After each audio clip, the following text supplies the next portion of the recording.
Happiness Radio, toujours au plus proche de vous. Il est 18h, vous écoutez Happiness, nous sommes ensemble dans le Beauvaisis ce soir. Happiness Radio, votre radio locale.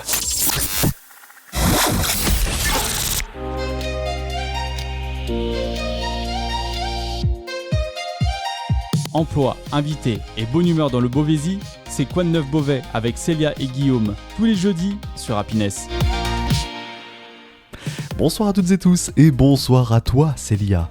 Et oui Célia, tu n'es pas dans le studio ce soir mais j'ai une pensée pour toi. Je te souhaite évidemment un très bon rétablissement, repose-toi bien. Le repos c'est d'ailleurs la clé évidemment. Toute l'équipe d'Happiness et toutes les auditrices et tous les auditeurs de la radio te souhaitent un très bon rétablissement. Et quoi de neuf aujourd'hui dans le Beauvais et au sommaire de cette 4e émission de Quoi de neuf Beauvais. Si vous cherchez un taf et que vous êtes du Beauvaisis, la cité des métiers du Grand Beauvaisis vous donneront leurs dernières offres d'emploi tout à l'heure. Le flash d'actu positive avec évidemment de bonnes nouvelles dans l'actualité et vous allez entendre une voix que vous allez peut-être reconnaître ou peut-être une voix que vous ne reconnaîtrez pas, bref peu importe, ce sera la voix de Margot. Margot nous fera évidemment l'honneur de faire les relances de ce flash info et dans l'actualité on parlera du nouveau nom de la salle des fêtes. Son nom a été dévoilé sur les réseaux sociaux la semaine dernière à Hermes. Eh bien, vous l'entendrez à 18h30. Benjamin sera de retour aussi pour une toute nouvelle chronique sur la culture, le cinéma, et la surprise est totale car même moi, je ne sais pas de quoi va parler Benjamin. Eh bien, je peux vous dire que vous êtes gâtés aujourd'hui, chers auditeurs de Quoi de neuf Beauvais. Dans l'actualité aussi, nous serons avec Aymeric Tarat. Aymeric Tarat, c'est donc l'organisateur du salon du mariage et des événements de Beauvais. Ça a lieu la semaine prochaine et Happiness en est l'heureux partenaire. Et dans un instant, nous allons courir tous ensemble. Nous allons évidemment nous échauffer avant, évidemment, pour l'interview de Aurélien Guillemard. Aurélien Guillemard, c'est le chef du développement sportif pour la ville de Beauvais. Et on va parler de la Transcar qui débute à partir de la semaine prochaine, le 4 et 5 octobre. Vous avez le programme, vous êtes sur Happiness, c'est Quoi de neuf Beauvais, c'est parti. L'invité du Beauvaisis. À vos marques, prêts. Partez en courant, la célèbre course, la Transcar 11e édition, reprend ses quartiers la semaine prochaine à Beauvais. Et aujourd'hui, sur Happiness, nous avons Aurélien Guillemard, chef du développement sportif. Bonjour. Bonjour. Alors déjà, première question Aurélien, une 11e édition adaptée à tous les âges. Vous avez même décidé d'ouvrir une course pour les plus jeunes. Oui, c'est ça. Donc le samedi 4 octobre, la Transcar va démarrer donc avec des courses enfants. On a en fait 3 courses enfants par catégorie d'âge. On a une première donc qui est l'éveil athlétique pour des enfants nés entre 2017 et 2019, avec un petit parcours de 1000 mètres autour de la place Jeanne Hachette. Donc le départ sera donné à 18h. Ensuite, on aura les enfants nés entre 2015 et 2016 qui ont un parcours un peu plus long de 1,5 km. Pareil autour de la place Jeanne Hachette. Et enfin, pour les enfants nés en 2013 et 2014, un parcours de 3 km qui reprendra les parcours du premier kilomètre avec 3 boucles. Donc la Trans Kids qui aura lieu dès le samedi, l'équivalent enfant de cette course. C'est même bien plus qu'une course, effectivement. Vous avez souligné que dès 18h, pour les plus de 14 ans, par contre, ils vont courir jusqu'à 3 km. Mais pourquoi avoir ouvert la Transcar, la Trans Kids pour les enfants ? L'idée, c'est de rendre un petit peu le sport et la discipline de la course à pied accessible au plus grand nombre. Donc, on a les courses adultes, évidemment, le dimanche. Mais l'idée, c'est de donner goût aussi aux enfants de participer à une course et transmettre les valeurs de la discipline sportive dès le plus jeune âge. C'est pour ça que ces courses enfants sont très importantes pour nous, avec voilà tout le public autour, les parents, la famille qui sont là pour les encourager. Chaque enfant a sa petite médaille à la fin et le petit goûter. C'est vraiment un moment sympathique pour les enfants de Beauvais. C'est un moment super convivial effectivement pour les parents comme pour les enfants. Imaginons que là, qu'actuellement sur Happiness vers 18h, nos parents nous écoutent et quelles sont les valeurs que vous souhaiterez transmettre à nos enfants qui nous écoutent en ce moment même ? Les valeurs sont très simples, hein. C'est les valeurs générales du sport, hein. C'est voilà le dépassement de soi, le cadre un petit peu du respect des règles, respect de l'arbitre, respect de l'organisation, mais aussi la convivialité. L'idée, c'est vraiment de passer un bon moment tous ensemble autour du sport et valoriser aussi le centre-ville de Beauvais pour que les enfants puissent découvrir la place Jeanne Hachette, l'hôtel de ville, voilà, et tous les commerces autour de la mairie. C'est vrai qu'en plus il y a tellement de choses à voir vraiment à Beauvais, puis depuis la plage Jeanne Hachette, l'hôtel de ville juste en face, une belle course qui pourrait démarrer pour les enfants. Et tout à l'heure aussi Aurélien, vous avez souligné en fait l'idée de rendre accessible le sport d'ailleurs, puisque les tarifs démarrent même et sont à partir de 1 € pour la Transcar. Exactement, c'est ça. L'idée, c'est de rendre accessible au plus grand nombre. Donc, les courses enfants sont au prix symbolique de 1 € pour participer. Donc, ça comprend évidemment l'accès à la course, la médaille pour chaque enfant. On a même des podiums pour les différentes courses enfants le samedi soir sur le village de la Transcar. Et ils ont également un petit goûter qui leur est proposé à la fin de la course. Très bien, en tout cas ça donne envie de courir. Donc les enfants, si vous nous écoutez sur Happiness ce soir, eh ben n'hésitez pas, vous pouvez vous inscrire. Il y a encore peut-être encore de la place là actuellement pour les enfants, non? Oui, oui, oui. Alors, il nous reste de la place. On est sur la fin des inscriptions, hein, donc il faut vraiment se dépêcher. Et j'ai même envie de dire que les plus petits peuvent venir aussi sur le village de la Transcar, donc il sera animé à partir de 14 heures, parce qu'il y aura des parcours de motricité qui seront notamment proposés par l'UFOLEP. Donc les plus petits sont les bienvenus aussi. L'UFOLET, pardon, excusez-moi pour que nos éditeurs comprennent bien. L'UFOLEP, en fait, c'est une association donc qui nous suit sur la Transcar, donc c'est la première fédération sportive multisport de France, qui est partenaire de l'événement depuis toujours et donc qui propose des activités de motricité pour les plus petits à l'occasion de la Transcar. Formidable en tout cas, un formidable partenaire qui vous suit déjà depuis très longtemps puisque c'est déjà la 11e édition de la Transcar maintenant. Avant de passer à la course adulte, petit aparté puisque vous soulignez effectivement l'importance d'être dans des lieux vraiment symboliques, hein. On parle par exemple de l'hôtel de ville, de la place Jeanne Hachette, mais je suis aussi subjugué par le départ depuis la cathédrale Saint-Pierre de Beauvais, c'est une occasion de montrer la richesse du patrimoine aussi. Exactement. Alors historiquement, le départ se faisait sur le pont de Paris. Et pour cette année, on a voulu nous aussi marquer les 800 ans de la cathédrale de Beauvais et donc proposer un départ depuis la rue Saint-Pierre pour faire face à cette majestueuse cathédrale pour le départ, qui je pense sera appréciée par tous les coureurs. Ah oui, ça c'est certain. En tout cas, c'est toujours très agréable de courir, en tout cas, sur le parvis de la cathédrale de Beauvais. La certitude qu'on avait l'année dernière, c'est qu'il y avait quasiment 1500 coureurs et marcheurs qui se sont inscrits à la Transcar. Vous entendez beaucoup plus cette année? Alors là, pour vous donner quelques chiffres, on est déjà à 1400 personnes inscrites, donc on est en avance sur le nombre de dossards par rapport à l'an dernier. Donc on imagine atteindre facilement les 1600 coureurs pour cette 11e édition sur Beauvais. Ah oui, donc déjà 1400 inscrits. Alors imaginons peut-être que ce score, ce nombre en tout cas va augmenter, va avoir peut-être plus de personnes qui vont s'inscrire, on l'espère. On l'espère parce que vous me dites évidemment qu'on peut encore s'inscrire jusqu'à maintenant évidemment sur le site de la Transcar que je donnerai évidemment en fin d'interview. Et le tracé d'ailleurs aussi, Aurélien, le tracé a été dévoilé il y a quelques jours déjà. Oui, on a dévoilé les parcours donc en milieu de semaine dernière pour que les coureurs puissent en prendre connaissance et aussi adapter leur préparation si besoin. Donc on retrouve le parcours du 5 km qui est donc un parcours de 5 km 5 plutôt plat et accessible au plus grand nombre. Le parcours du 10 km qui reprend une partie du tracé du 21 avec un départ plat en centre-ville, puis une ascension vers le quartier Saint-Jean pour poursuivre ensuite un retour vers le centre-ville. Et enfin, le 21 km donc, qui fait la renommée de la Transcar puisqu'il traverse tous les quartiers de la ville de Beauvais.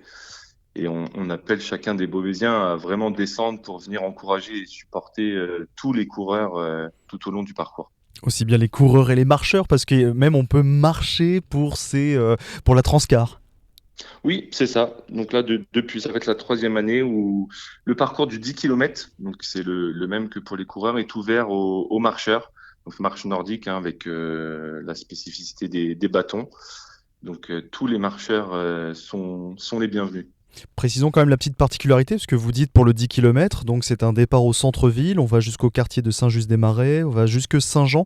Par contre, il y a une particularité, c'est qu'il va falloir évidemment contourner le tracé habituel réservé aux coureurs.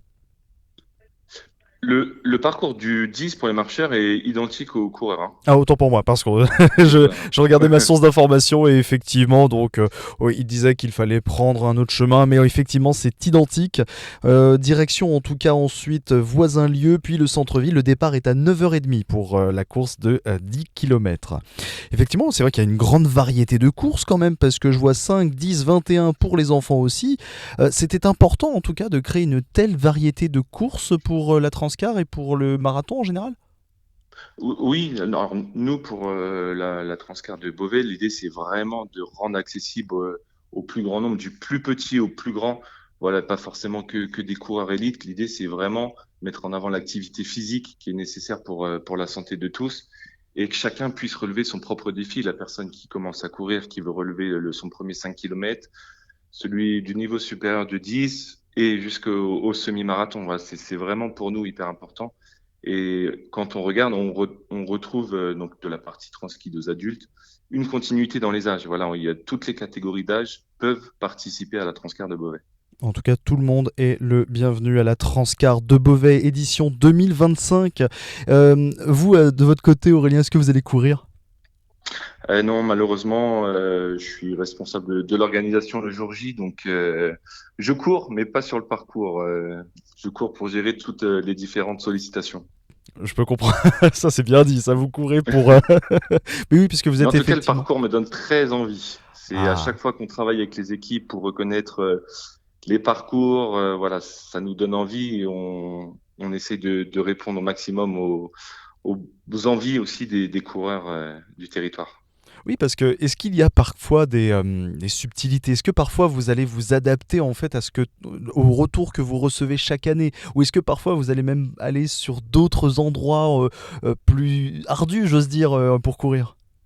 Oui, alors on a on va dire les passages classiques un petit peu obligatoires, hein, parce que la partie préparation des parcours, c'est peut-être la plus compliquée de l'organisation pour les tracés, mais on essaie de garder quand même une empreinte Transcar et à chaque fois d'apporter aussi des passages inédits pour faire découvrir aux Beauvaisiens, mais aussi aux gens extérieurs de Beauvais, la ville, ses rues, son patrimoine. Donc voilà, on essaye de faire au mieux pour tout concilier. Et en tout cas, pour faire au mieux et pour tout concilier, vous êtes déjà bien organisé et vous recherchez peut-être encore des bénévoles.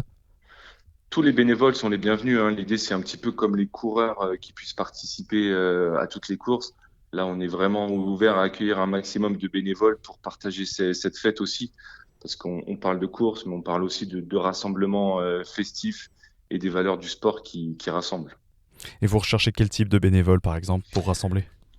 Alors, nous, la priorité, c'est des signaleurs sur le parcours, parce que il y aura plus de 150 signaleurs mobilisés pour assurer la sécurité des coureurs. Donc, signaleurs, c'est les personnes qui sont au carrefour pour s'assurer que voilà, les véhicules s'arrêtent et laissent passer les coureurs en priorité, en toute sécurité, encouragent quand il y a besoin. Donc voilà, je tiens vraiment à souligner ce poste de signaleur qui est aujourd'hui indispensable pour la bonne organisation. Et je tiens vraiment à remercier tous les bénévoles qui sont mobilisés pour cette organisation.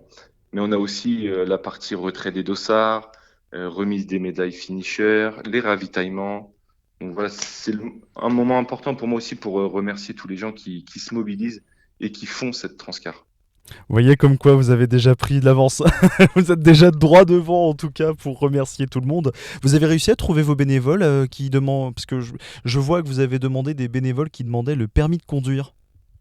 Oui, c'est ça. En fait, chaque année, on s'appuie sur une équipe de bénévoles qui nous suit depuis plusieurs éditions, qui est mobilisée, qui aime travailler dans cette ambiance qui est proposée sur la Transcar.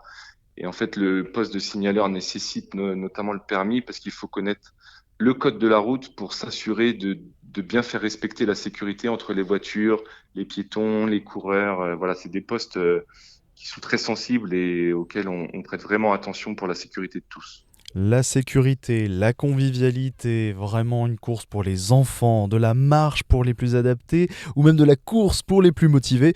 Franchement, c'est très très complet. Mais pour finir sur une note encore plus complète, vous accueillez toujours des petits ateliers puisqu'il y avait une animation tri et recyclage il y a quelques temps. Oui, alors chaque année, on trouve des partenaires pour animer ce village, donc qui est ouvert dès le samedi à partir de 14 heures. Donc on a notamment l'UFOLEP, mais on a aussi des associations sportives locales qui sont présentes chaque année pour proposer différentes animations, que ça soit de l'activité physique, mais aussi par exemple la danse du lion qui sera proposée par la Misai Wing au départ de la course des enfants. On a aussi toutes les associations de percussion pour mettre la bonne ambiance. Et cette année, on aura exceptionnellement aussi l'association Ovalie Unilassal qui sera présente pour gérer ce village et proposer tout un tas d'animations et de festivités. Ça va être génial en tout cas. On se donne tous rendez-vous samedi, dimanche prochain pour la Transcar. Un moment de convivialité, de partage, vraiment un moment familial, un moment pour les coureurs, pour tout le monde. En tout cas, c'est accessible à toutes et tous. Et ça, franchement, c'est super génial. Je voulais aussi souligner une dernière petite chose. Vraiment, cette course, en tout cas, qui va débuter dès 9h30 pour le parcours, évidemment, en simultané avec un départ de marche nordique et le semi-marathon de 21 km, le véritable clou du spectacle. Aurélien Guillemard, je le rappelle, vous êtes chef du développement sportif pour la ville de Beauvais. Je vous en remercie en tout cas pour cette interview. Et merci à vous et à samedi dimanche prochain. Avec grand plaisir. Retrouvez cette interview quand vous voulez, où vous voulez et à l'heure que vous voulez sur happinessradio.fr. Ça tombe bien d'ailleurs, nous sommes dispo sur Apple Podcast, sur Deezer, sur Spotify, et également sur Amazon Podcast. En fait, on est dispo vraiment partout. Donc, vous ne pouvez pas louper cette interview à retrouver évidemment quand vous voulez et où vous voulez. Dans un instant, on retrouve Aymeric Tarat. Aymeric Tarat, c'est le responsable et c'est l'organisateur du salon du mariage et des événements. Ça se tient à Unilassal à Beauvais, c'est à partir de la semaine prochaine. Eh bien, coup de projecteur pour dire oui à votre mariage. C'est dans un instant sur Happiness. Emploi, invité et bonne humeur dans le Beauvaisis, c'est Quoi de neuf Beauvais avec Célia et Guillaume, tous les jeudis sur Happiness.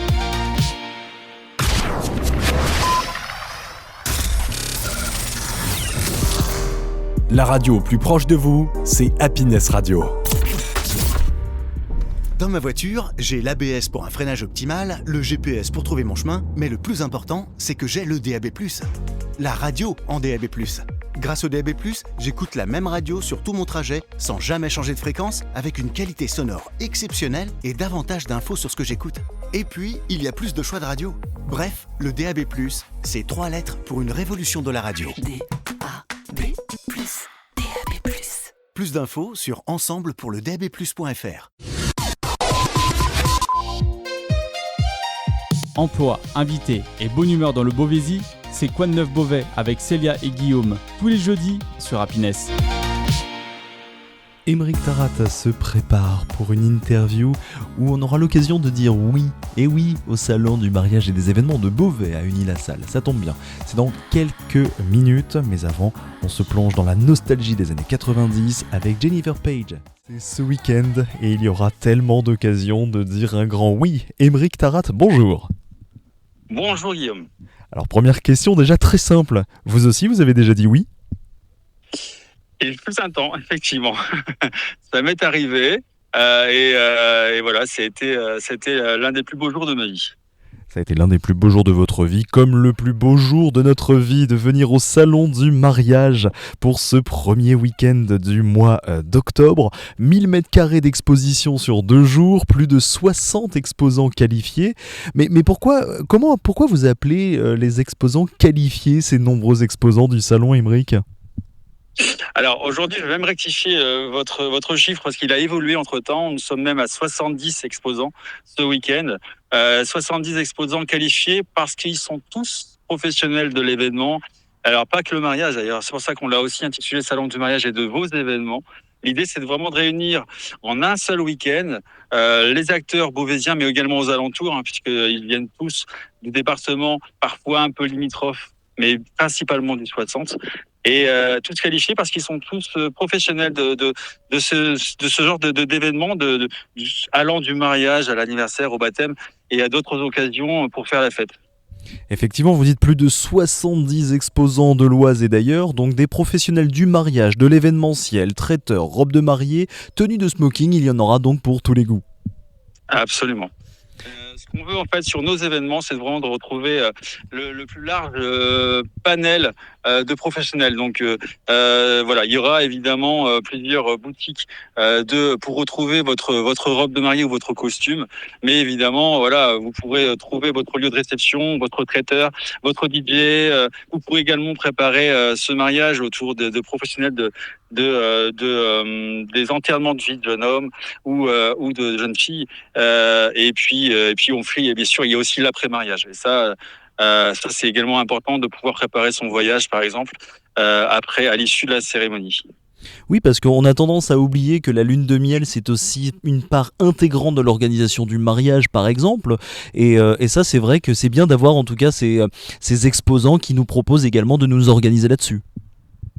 Absolument. Aujourd'hui, on est convaincu que notre salon va être un beau salon, puisqu'on a vraiment travaillé depuis plusieurs mois pour faire de cet événement un événement incontournable et récurrent. Et depuis quelques années, il a existé sur différents lieux, sous différentes formes. Aujourd'hui, le lieu a changé et je pense que c'est important de pouvoir le souligner. C'est un lieu unique, un lieu nouveau. Le site de l'Agora à Uni-la-Salle. Et c'est un lieu qui, comme vous le disiez au début, fait plus de 1000 m², nous permet vraiment d'accueillir un événement extraordinaire. On est très très content de pouvoir avoir été accueillis par l'équipe événementielle de Uni-la-Salle, qui d'ailleurs fait un travail de dingue pour pouvoir faire cet événement avec nous, un très très bel événement. En tout cas, c'est rendez-vous à l'Agora Uni-la-Salle à Beauvais directement. Et vous allez même encore plus loin parce que, comme vous l'avez dit tout à l'heure, ce n'est pas que le salon du mariage, c'est aussi le salon de l'organisation, d'un baptême, d'un mariage et même de la réception d'entreprise. Oui, absolument. C'est exactement ça. Tous les acteurs présents ont cette capacité aussi de s'adapter à différentes formules, mais c'est également valable pour les entreprises. Je tiens à rappeler, évidemment, je pense que c'est important que l'entrée de ce salon est à 2 €. Une petite pièce de 2 € pour pouvoir entrer sur le salon, sachant que la gratuité elle est jusqu'à 16 ans. Gratuité pour les enfants jusqu'à 16 ans et c'est valable du samedi au dimanche. 2 € pour rentrer donc à Uni-la-Salle à Beauvais avec plus de 1000 m² d'exposants, 70 exposants qualifiés, vraiment tout ce qu'il y a de plus spectaculaire en termes d'organisation, dont le gender reveal. Mais c'est quoi le gender reveal, Émeric ? Alors, le gender reveal, en fait, c'est également un moment important pour un couple. Et de pouvoir en fait créer un cérémonial autour en fait de l'annonce du sexe de son futur enfant. Dont le terme gender reveal, c'est-à-dire révéler le genre. Vous savez ce que par exemple parmi les exposants qui seront sur place donc au salon du mariage et de nos événements à Beauvais ce week-end, vous savez ce que les exposants ont prévu de plus spectaculaire ou pas du tout ? Alors, faut savoir en fait que autour de cet événement, il y a quand même des choses très importantes qui vont se dérouler. On a effectivement les exposants présents qui vont pouvoir exposer et expliquer leurs différents services. On a bien sûr mis en place plusieurs animations. Ce qui est très très important cette année, c'est qu'on est partenaire de Miss Picardie 2025. D'ailleurs, on sera jury officiel lors de l'élection qui aura lieu le 28 septembre à l'Hélice-Passe. On a Miss Picardie donc, qui sera fraîchement nommée, qui pourra aussi être présente le premier samedi, le samedi 4, le premier jour. Elle participera même au défilé. Alors, il faut savoir qu'on a prévu 4 défilés, 4 temps forts, 2 le samedi et 2 le dimanche.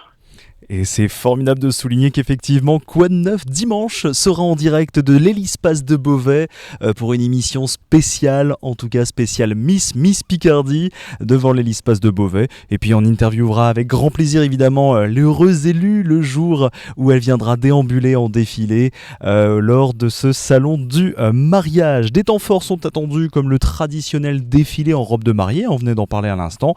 C'est utile après avoir fait son enterrement de vie de jeune fille par exemple. C'est très important. Je pense qu'il faut, et ce sera tout ça entouré de musique. On a du gospel aussi, des groupes de gospel qui seront présents pour pouvoir donner le ton.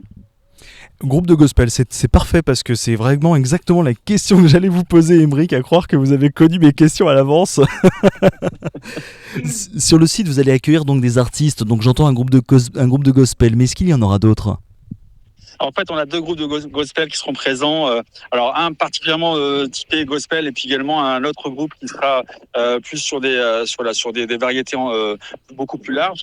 Alors, on aura la présence d'un magicien présent sur le salon, le temps du salon également, pour pouvoir exposer son activité, mais également faire des petits tours de magie tout au long des allées du salon.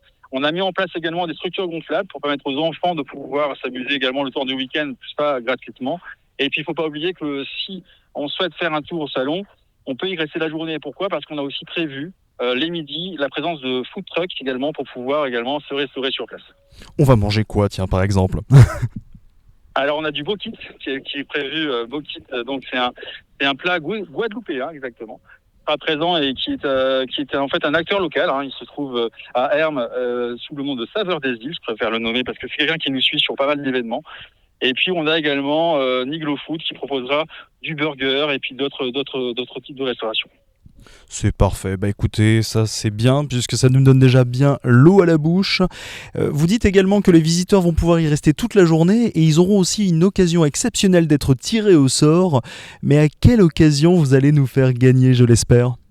Alors en fait, effectivement, on a l'avantage aussi, on est très très content que nos exposants jouent le jeu, mais également nos partenaires. On a quelques partenaires, dont notamment l'aéroport de Beauvais, qui sera également l'un des partenaires phares, puisqu'on pourra mettre en jeu 2 billets d'avion, qui sera le gros lot de ce salon, 2 billets d'avion qui seront à gagner. Un tirage gratuit, il faudra juste remplir un bulletin, le déposer. Le tirage se fera le dimanche en fin de clôture. Le dimanche en fin de clôture, le tirage aura lieu pour gagner 2 billets d'avion grâce à votre partenaire, l'aéroport de Beauvais. Et surtout, une entrée à 2 €. Rappelons-le, c'est évidemment gratuit pour les moins de 16 ans. Il y aura de quoi manger à Unis-la-Salle à Beauvais, un lieu assez unique par son architecture, mais aussi par votre présence, parce que c'est même d'ailleurs vous êtes nouvellement installé maintenant là-bas. Oui, absolument. C'est vraiment un lieu unique. J'invite vraiment tout le monde à y faire un tour, à y passer aussi pour découvrir le lieu. C'est vraiment un lieu unique, très très très sympa, très arboré, un lieu vitré avec une lumière naturelle qui donnera de très belles couleurs à ce salon. De très belles couleurs, très attendues. Vous allez en avoir aussi sur les stands le 4 et 5 octobre à Unis-la-Salle à Beauvais pour le salon du mariage et de vos événements. 2 € gratuits pour les moins de 16 ans. Et c'est évidemment ce week-end avec évidemment le soutien d'Happiness. Merci à vous, Aymeric. Loïs Verne, Silence, ça fait partie de la playlist Happiness. Vous pouvez d'ailleurs retrouver toute cette playlist sur happinessradio.fr. La surprise de notre jeudi dans Quoi de neuf Beauvais, c'est également de retrouver Benjamin, notre chroniqueur spécialiste ciné-série. Et ça tombe bien, aujourd'hui c'est une grande surprise car Benjamin m'a dit qu'il allait faire une chronique sur qui, sur quoi. Et même moi je ne le sais pas, mais croyez-moi, connaissant Benjamin, ça va nous surprendre. On écoute tout de suite Benjamin et sa chronique ciné-série sur Happiness. Emploi, invité et bonne humeur dans le Beauvaisis, c'est Quoi de neuf Beauvais avec Célia et Guillaume, tous les jeudis sur Happiness. Bonjour Guillaume, bonjour Célia. Alors pour ma chronique aujourd'hui, j'avais envie de vous parler d'une série qui a fait pas mal de bruit ces dernières semaines, car elle reprend l'une des sagas les plus emblématiques du cinéma, avec pour moi le meilleur monstre jamais créé tout simplement. Je parle bien évidemment de la saga Alien. Avant de vous parler de la série Alien Earth qui est disponible sur Disney+, laissez-moi revenir un peu sur les films car je trouve que leurs cas sont assez rares dans l'histoire du cinéma. L'histoire commence en 1979 avec la sortie du film Alien, le 8e passager de Ridley Scott. C'est un film d'horreur qui a tout misé sur son ambiance. On y suit l'équipage du vaisseau commercial Nostromo qui est forcé d'atterrir sur une planète inconnue. Sur place, l'un des officiers va se faire agresser par une créature sortie d'un œuf qui se jette et s'accroche sur son visage. Plus tard, la créature lâche sa prise et l'officier a l'air d'aller bien. Jusqu'à ce qu'une autre créature sorte de son ventre. C'est la naissance du monstre que l'on connaît tous, le xénomorphe. Il y aurait beaucoup de choses passionnantes à dire sur le sous-texte du film et du xénomorphe, mais je n'en ai pas vraiment le temps et ça ne serait pas très radio-friendly, donc je vous laisse vous renseigner. Par contre, je ne vous ai pas présenté l'héroïne de toute cette histoire qui parcourra les 3 films suivants, Ellen Ripley. Elle est incarnée par la formidable Sigourney Weaver et on la retrouve dans mon volet préféré de la saga, Alien le Retour de James Cameron. Faites pas attention au titre français, il est horrible, je sais. Là où le premier était un film d'horreur à ambiance piégeant des travailleurs qui n'avaient rien demandé, cet épisode-là est un film d'action bourrin avec des militaires aux gros flingues venus dézinguer de l'alien à tour de bras. On y découvre d'ailleurs la reine qui pond les œufs et qui deviendra une figure importante de la saga. Bon, je vais accélérer un peu, on a ensuite Alien 3 réalisé par David Fincher et Alien Résurrection réalisé par Jean-Pierre Jeunet. Et là, on peut remarquer ce qui fait que la saga Alien est particulière. Pour chaque nouveau film, un nouveau cinéaste était appelé et il pouvait apporter son univers à la saga. Ce qui fait que chacun des 4 films est radicalement différent. Je vous ai parlé des 2 premiers, mais Alien 3 se passe dans une prison, il traite pas mal de religion et le xénomorphe est traité comme une divinité. Et puis avec Résurrection, ça part en cacahuète avec un clone hybride de Ripley mélangeant son ADN à celui d'un xénomorphe, mais je vous laisse découvrir tout ça. Je vous épargne le détour par Alien vs Predator dans les années 2000, c'est pas très intéressant, même si j'avoue avoir un petit amour inavoué pour les 2 films. Passons directement au retour du papa Ridley Scott sur la saga avec le film Prometheus. À l'époque, j'étais rempli d'espoir. Car oui, je suis né en 1994 et du coup j'ai découvert la saga sur le tard. Il y a bien Alien vs Predator 2 dont j'ai vécu la sortie en pleine conscience, mais bon, honnêtement, ça ne compte pas. Cette fois-ci, on me promettait un véritable retour de la saga avec cette créature qui me fascinait tant. J'allais enfin découvrir un film Alien au cinéma, réalisé par celui qui avait lancé la saga en plus. Et c'est sûrement un des films que je déteste le plus aujourd'hui. Non pas parce que c'est le pire film que j'ai vu, de ce côté-là la liste est très longue, mais parce que Ridley Scott ignore tout ce que cette série de films a construit et envoie balader son héritage. Il fera une suite, Alien Covenant, encore plus mauvaise que l'opus précédent, mais cette fois-ci, je me suis pas fait avoir. Je savais très bien que ça allait être atroce, et spoiler alerte, ça l'a été. Bref, à partir de là, Ridley et moi, on n'était plus très copains. Entre-temps, la Fox, le studio qui s'occupe d'Alien, est racheté par Disney, et on a attendu de voir ce que Mickey allait faire avec ce monstre sacré du cinéma. Et on a eu la réponse l'année dernière avec Alien Romulus de Fede Alvarez.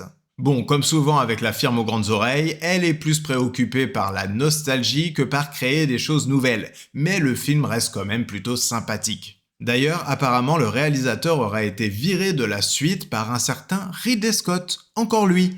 On verra bien où se dirige cette suite. Ce qui nous amène aujourd'hui à Alien Earth. La saga passe au format série pour la plateforme Disney+, et cette fois-ci, les événements se passeront sur Terre. De quoi bien attiser ma curiosité, mais alors, de quoi elle parle ? Déjà, la série se situe 2 ans avant le tout premier Alien. On découvre un vaisseau qui détient à son bord des œufs de xénomorphes ainsi que plusieurs autres créatures inconnues. Dans cet univers, la Terre est partagée par 5 grandes compagnies. Le vaisseau appartient à la Weyland-Yutani que l'on connaît bien car c'est elle qui envoie toutes les expéditions dans les films de la saga. Mais ce fameux vaisseau va s'écraser en terrain ennemi, celui de Prodigy. On va donc voir la bataille entre Prodigy qui veut s'approprier les spécimens et la Weyland-Yutani qui veut les récupérer. En parallèle, Boy Cavalier, le dirigeant de Prodigy et inventeur un peu fou, réalise le premier transfert de conscience d'enfants dans un corps synthétique. Et on va suivre cette bande d'enfants qui étaient malades dans des corps adultes et tout neufs, ce qui les a sauvés d'une mort certaine. Mais je ne vous en dis pas plus. La série pose des questions très intéressantes sur la quête d'immortalité et surtout sur ce qui fait de nous des humains.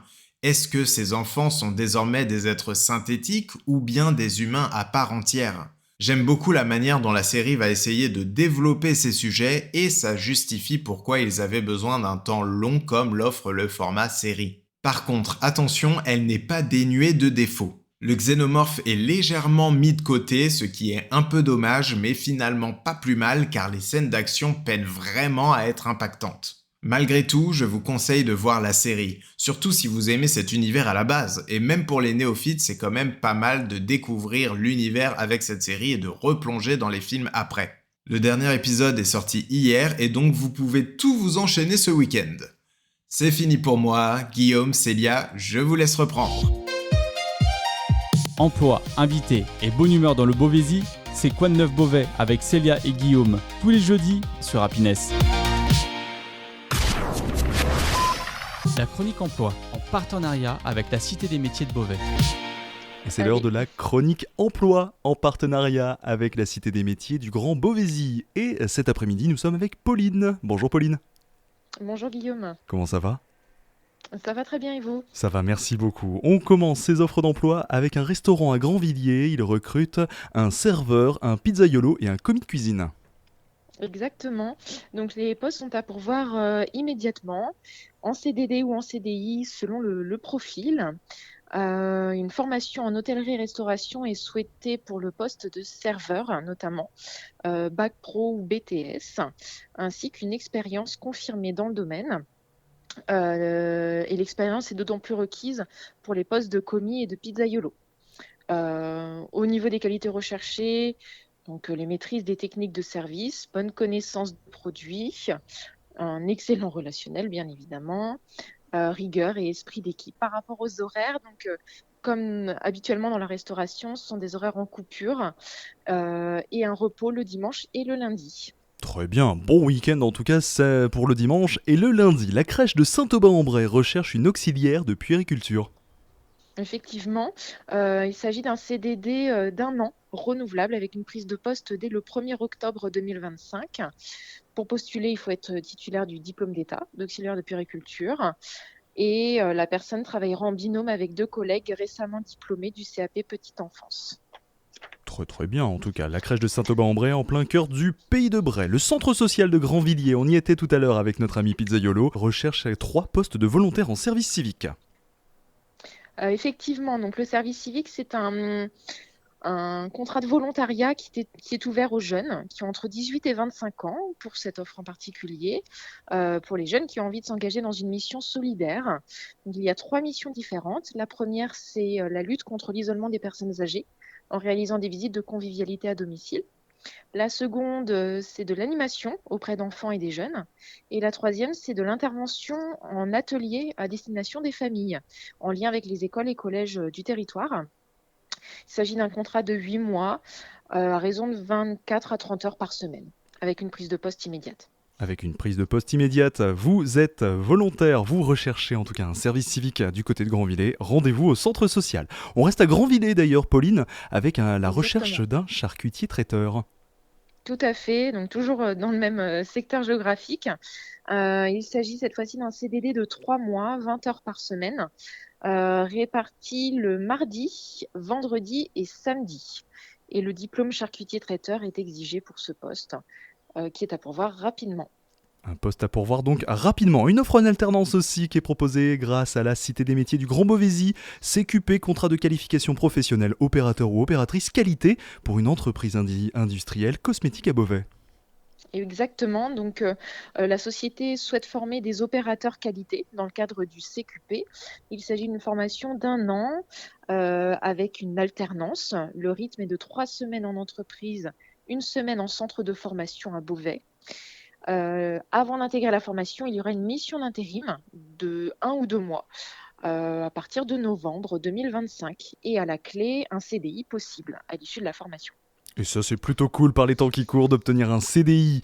Et les événements à venir d'ailleurs, il y en a beaucoup. On va commencer tout de suite par l'événement Les métiers qui auront un impact de demain, c'est le 17 octobre. Oui, alors petit changement de dernière minute, la date a été modifiée et finalement ce sera le mardi 21 octobre à la Cité des métiers de Beauvais. Venez découvrir comment les nouvelles technologies transforment les emplois pour les métiers de demain. Donc c'est un temps d'échange concret pour anticiper les changements du monde du travail et puis préparer son avenir professionnel. Et si ça peut vous aider à retenir la date, le 21 octobre, c'est l'anniversaire de ma mère. Bref. Session de recrutement suppléant également pour le 8 octobre pour des postes de facteurs. Exactement. Donc pour détourner à vélo ou en voiture sur le secteur de Beauvais et ses alentours, il y a une session de recrutement donc le 8 octobre 2025 à la Cité des métiers de Beauvais de 14h à 17h puisque un recrutement intensif est prévu pour fin octobre, début novembre. Le permis est requis depuis 2 ans minimum. Il s'agit d'une mission d'intérim avec des horaires variables. Merci Pauline pour ces nouvelles offres d'emploi. Merci Guillaume. Emploi, invité et bonne humeur dans le Beauvaisis, c'est Quoi de neuf Beauvais avec Célia et Guillaume, tous les jeudis sur Happiness. Quoi de neuf Beauvais, c'est déjà terminé pour aujourd'hui, mais pas d'inquiétude. Les émissions Quoi de neuf, ça revient d'ailleurs à partir de demain avec Flora et Nico pour Quoi de neuf la story. Pour celles et ceux qui veulent attendre jusque dimanche 10h, 14h, c'est un événement exceptionnel que l'on vous propose. Interview de Miss, interview des organisateurs, interview aussi exclusive. Bref, vous en aurez évidemment pour vos oreilles, avec également en invité Thalie pour la musique, Philippe Cordeloro, mais aussi Catherine Davidenska qui joue dans Ici tout commence. Bref, un très bon programme qu'on vous propose dimanche pour cette spéciale Miss Picardie. En tout cas, je rends l'antenne à Alex, c'est la playlist d'Alex qui commence dans un instant sur Happiness. D'ici là, moi je te souhaite, oui, je pense à Célia, effectivement. Célia, je te souhaite une très belle soirée. Je t'embrasse très fort, évidemment. On te retrouve aussi dimanche en direct. Je vous propose qu'on se retrouve dimanche avec grand plaisir. Allez, gros bisous à tous et à la semaine prochaine, toujours sur Happiness, toujours au plus proche de vous.